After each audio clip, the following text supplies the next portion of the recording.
Bismillahirrahmanirrahim. Assalamualaikum warahmatullahi wabarakatuh. Bertemu kembali di pembelajaran biologi bersama saya Ria Indria Purnamasari. Kali ini kita akan membahas tentang materi kelas 12 bab 3 yaitu mengenai substansi genetika. Nah, tapi kamu harus paham dulu apa itu genetika. Genetika adalah cabang ilmu biologi yang mempelajari tentang sifat-sifat keturunan. Nah, mari kita lihat selanjutnya tentang substansi genetika. Dalam mempelajari substansi genetika, kita harus paham 3 kata kunci utama, yaitu DNA, gen, dan kromosom. Mengapakah hal itu harus kita pahami? Mari kita lihat penjelasannya. Gen, DNA, dan kromosom disebut sebagai substansi genetika karena bertanggung jawab terhadap proses pewarisan sifat-sifat genetik dari induk kepada keturunannya.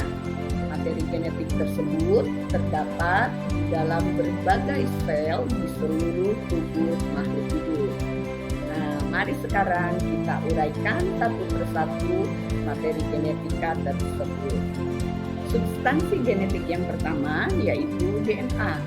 Apa sih sebetulnya DNA itu?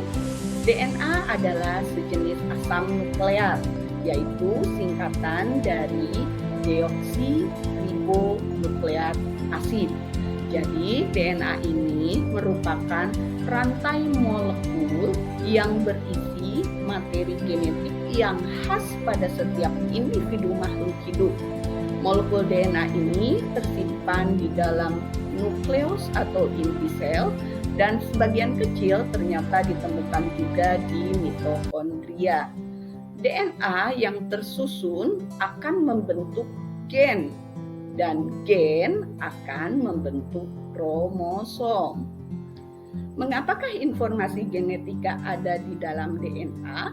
Mari kita lihat struktur DNA berikut ini.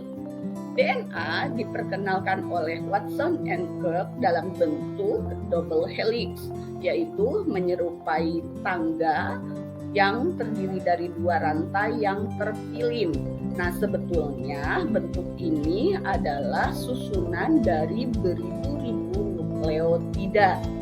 Apa itu nukleotida? Nukleotida adalah unit terkecil dari DNA yang tersusun dari gula deoksiribosa, fosfat, dan basa nitrogen.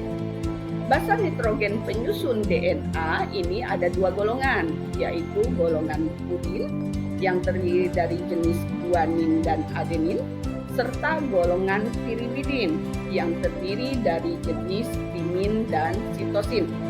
Antara golongan purin dan pirimidin akan membentuk ikatan hidrogen, yaitu antara adenin dengan timin akan membentuk 2 ikatan hidrogen, sedangkan antara guanin dan sitosin akan membentuk 3 ikatan hidrogen.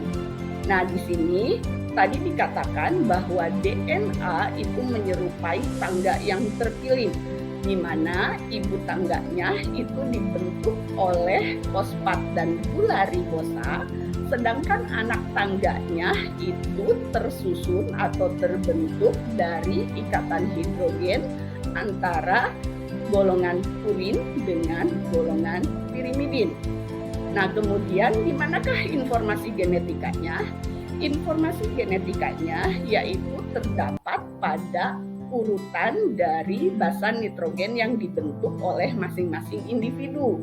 Jadi dalam hal ini urutan antara adenin, timin, guanin, dan sitosin itu yang akan kemudian diwariskan kepada keturunannya, dan itu akan bersifat khas untuk masing-masing individu.